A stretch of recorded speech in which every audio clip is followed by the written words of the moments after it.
السلام علیکم ناظرین، اس ویڈیو کے شروعات میں ہم دیکھتے ہیں ادرنی میں زگنوس پاشا کے ساتھ آگے بڑھتے ہوئے سلطان ان سے پوچھتے ہیں لالا آپ کے دماغ میں کیا ہے؟ تو زگنوس پاشا کہتے ہیں جاندارلی، ریزو والا مسئلہ۔ جاندارلی اپنے بھتیجے کا خون بہانے والے کو ایسے نہیں جانے دے گا میرے سلطان، یہ خون کا معاملہ ہے۔ جواب میں سلطان کہتے ہیں وہ میرا حکم مانے گا، آپ بے فکر رہیں۔ حضور صلی اللہ علیہ وسلم نے فرمایا عصر ہوا کی نماز ہے، آئیے اسلامی روایات کو محفوظ رکھیں، آئیے وقت پر پہنچ کر نماز ادا کریں۔ ادھر سلیمان جاندارلی سے کہتا ہے پاشا وہ باسفورس سے گزرے گا، تو جاندارلی خنجر تیز کرتے ہوئے کہتا ہے آخر وہ تمہارا بھائی ہے، سمندر کا علم اور ہنر جانتا ہے، چاند گرہن ہوگا اور اسی وقت وہ نکلنے کی کوشش کرے گا۔ یہ سن کر سلیمان کہتا ہے پھر میں اسے بیریا کے ساتھ نیچے لاؤں پاشا، میں اسے نیچے لاؤں تاکہ جو بھی ریاست کے ساتھ غداری کرے چاہے وہ میرا بھائی ہی کیوں نہ ہو، نتائج اس کا پوری دنیا دیکھے۔ تو جاندارلی کہتا ہے نہیں، ہمارے سلطان کا قطعی حکم ہے، نہ کوئی احتیاط ہوگی اور نہ کوئی حملہ۔ سلیمان حیرانگی سے پوچھتا ہے یہ کیسے ہو سکتا ہے میرے پاشا؟ میرا کافر بھائی اناج لا کر کافروں کی مدد کرے گا، محاصرے کے دوران سلطان اس کی اجازت کیسے دے سکتے ہیں؟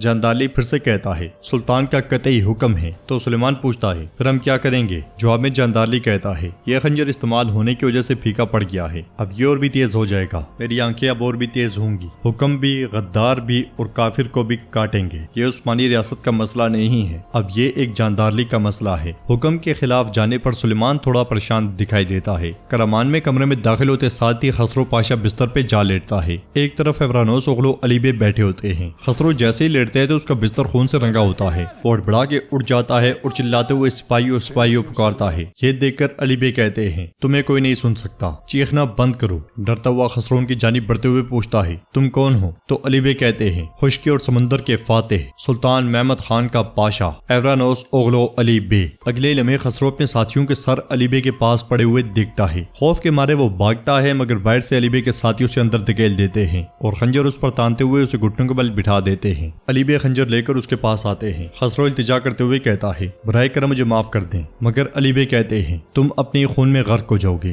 ادھر رات کے وقت جاندارلی سلیمان اور سپاہیوں کے ساتھ رومیلیا قلعے کے باہر جا پہنچتا ہے اور سپاہیوں سے کہتا ہے تم لوگ یہیں رکو۔ یہ کہتے ساتھ ہی وہ گھوڑے سے اترتا ہے اور سلیمان کے ساتھ آگے بڑھتا ہے۔ اگلے لمحے قلعے کا دروازہ کھلتا ہے اور دوغان اپنے سپاہیوں کے ساتھ موجود ہوتا ہے اور جاندارلی کی جانب دیکھتے ہوئے غصے سے کہتا ہے تم بھی یہیں رکو پاشا۔ یہ کہتے ساتھ ہی وہ سپاہیوں کے ساتھ جاندارلی کی جانب بڑھتا ہے، مگر جاندارلی اپنے سپاہیوں کو روک دیتا ہے اور ایک طرف مڑ کے دیکھتا ہے تو جانشری تر انداز بالکل تیار کھڑے ہوتے ہیں۔ دوسری طرف ریزو کا جہاز سمندر میں سفر کر رہا ہوتا ہے اور آگے بڑھتے بڑھتے وہ رومیلیا قلعے کے پاس جا پہنچتا ہے اور چاند گرہن ہوتا ہوا دیکھ کر سپاہیوں سے کہتا ہے چراغوں کو اب بالکل بجھا دو، بحری جہاز کی رفتار بھی تیز کرو، کوئی شور نہ مچائے۔ یہ سنتے ساتھ ہی اس کے سپاہی چراغ بجھا دیتے ہیں۔ یہ دیکھ کر سلطوق بالیبی کے ساتھ آگے بڑھتے ہوئے پوچھتا ہے ہم کہاں ہیں؟ باہر آتے ساتھ ہی اس کی نظر رومیلیا قلعے پر جاتی ہے۔ سلطوق پریشان ہوتے ہوئے کہتا ہے میرے حضور یہ یہاں سے گزر جائے گا، کیا ہم کچھ نہیں کریں گے؟ بتائیں حضور بتائیں۔ تو بالیبے بارود کی جانب دیکھتے ہوئے اسے بھی بارود کی جانب متوجہ کرتے ہیں۔ بارود کو دیکھ کر سلطوق مسکرا دیتا ہے اور کہتا ہے شکریہ میرے حضور شکریہ۔ ادھر قلعے کے باہر جاندارلی دوغان سے کہتا ہے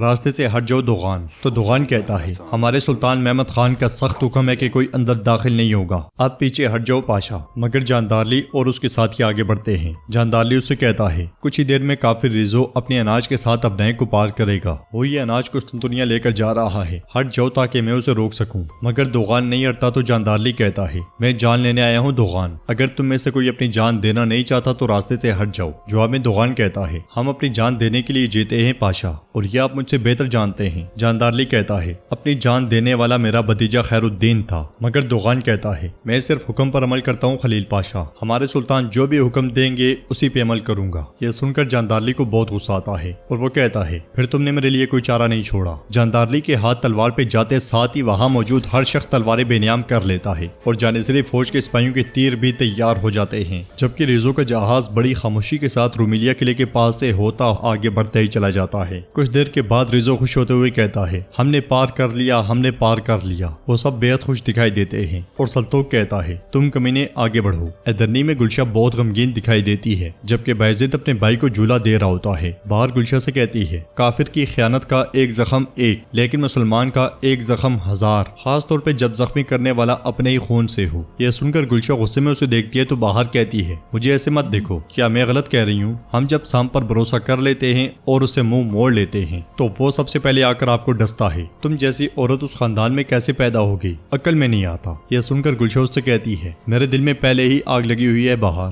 برائے کرم اس پر ایندھن نہ ڈالو۔ باہر کہتی ہے میں نے کیا کہا؟ کیا میں نے کچھ برا کہا گلشا؟ تو گلشا غصے سے کہتی ہے وہ میرے بابا ہیں جن کی تم بات کر رہی ہو، تمہیں سمجھ کیوں نہیں آتی کہ اسے قبول کرنا کتنا مشکل ہے، اور پھر تم مجھے تکلیف دینے والی باتیں کر رہی ہو۔ باہر کھڑے ہو کر چلاتے ہوئے کہتی ہے تمہارے بابا غدار ہیں، انہوں نے ہمارے سلطان اور ہمارے ملک سے غداری کی۔ اندر شور سن کر بہزت بھی پریشان ہو کے کھڑا ہو جاتا ہے۔ اسی لمحے سلطان وہاں آتے ہیں۔ سلطان کو دیکھتے ساتھ ہی بہزت ان سے لپٹ جاتا ہے اور پوچھتا ہے بابا کیا گلشا خاتون بھی غدار ہیں؟ یہ سنتے ساتھ ہی سلطان گلشا اور باہر کی جانب دیکھنے لگ جاتے ہیں اور گلشا کو روتا ہوا دیکھ کر وہ اس بات کا اندازہ لگا لیتے ہیں کہ یہاں کیا ہوا ہے۔ ادھر ہم دیکھتے ہیں کہ ریزو کا جہاز قسطنطنیہ کے ساحل پر جا پہنچتا ہے۔ شہنشاہ اور ہاند اور باقی لوگوں کے ساتھ یہ سارا منظر دیکھ رہا ہوتا ہے۔ ریزو آگے بڑھتا ہے تو لوگ پرجوش انداز میں اس کا استقبال کرتے ہیں اور تاجر شہنشاہ سے کہتا ہے میں نے آپ کو بتایا تھا کہ ریزو یہ کام کر سکتا ہے۔ جواب میں شہنشاہ کہتا ہے جیسا آپ نے کہا اس نے کر دکھایا، یہ ایسی چیز نہیں ہے جسے ہر کوئی سنبھال سکے۔ سپاہی جہاز پر سے سامان اتار رہے ہوتے ہیں اور ریزو شہنشاہ کے پاس جا پہنچتا ہے۔ شہنشاہ اسے تھپکی دیتے ہوئے کہتا ہے تم نے اچھا کام کیا کپتان، تمہارے لائے ہوئے اناج کے ساتھ محاصرے کے خلاف ہماری مزاحمت بڑھ گئی ہے، تم اس شہر میں اس خوشی کا تصور بھی نہیں کر سکتے۔ تو ریزو کہتا ہے یہ عثمانیوں کے خلاف ہماری پہلی فتح ہے لیکن یہ آخری نہیں ہوگی۔ شہنشاہ کہتا ہے پھر ہم اس جیت کا جشن کھانے کے ساتھ منائیں گے۔ یہ کہتے اور سنتے ساتھ ہی وہ سب آگے بڑھ جاتے ہیں۔ جہاز میں کام کرتے ہوئے سلطوق بالیبے سے کہتا ہے ہم آج صبح سے کام کر رہے ہیں، میں تھک گیا ہوں، ہمیں کچھ آرام کرنا چاہیے۔ تو بالیبے کہتے ہیں چلو اٹھو سلطوق، یہ تھکنے کا وقت نہیں ہے۔ مگر سلطوق کھڑے ہو کر کہتا ہے واللہ میں آپ کے ہاتھ میں پلا بڑھا ہوں لیکن میں نے آپ کو ایک بار بھی بولتے ہوئے نہیں دیکھا۔ میں کام کے وقت آپ کا بھائی ہوں لیکن آپ کے دماغ میں کیا چل رہا ہے؟ بتائیں حضور بتائیں۔